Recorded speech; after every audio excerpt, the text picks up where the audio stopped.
Seaman, ako ang sagot ko, gusto ko pong maging voice talent. So imagine mo, ano yun, sabi ng teacher ko. Kaya yun po yung narinig nyo sa radyo at saka sa TV. Nung bata ako, wala pa akong konsepto ng voice talent. Ang alam ko lang, meron taong nagsasalita sa likod ng radyo at gusto ko marinig din doon. At yun nga, dahil wala pa namang internet doon, wala kang idea kung paano sila lumalabas. So, may isang palabas sa TV, 5 and Up, pinalabas yung mga radio drama talent sa likod nun. Kasi nung bata ako, nanonood ako sa mga piyesta. Naalala ko si Tita Eloisa Cruz Canlas, also known as Lola Sela, at saka anong pangalan nito? Yung si Attorney No Case. Pumunta sa probinsya namin. At talagang umakyat pa ako ng puno para makita ko lang sila.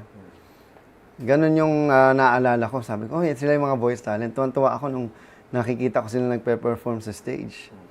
Tuwan-tuwa naman si Attorney No Case nga, tsaka si Lola Sela. So eventually, nanalo ako sa voice acting competition. Nasa UP Diliman na ako nun. So at very young age of 16, first year college ako sa UP, nakapasok na ako sa industriya ng broadcasting. At yun, doon na nagsimula lahat. Ang naging mentor ko doon, sila Joey Galvez, si May Valle. And then, nagdubbing na ako, nagpelikula, and the list goes on. So, I did like hundreds and thousands of anime, cartoons, commercials. Pero walang tumulong sa akin. Talagang ako, tinry ko lahat, nag-audition ako.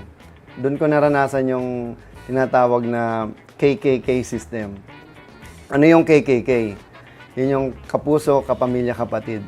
So pag hindi ka member ng grupong yon, mahihirapan ka makapasok. Napakaraming nangyari sa buhay ko sa dubbing at voice acting at broadcasting na talagang yun yung naging DFA ko.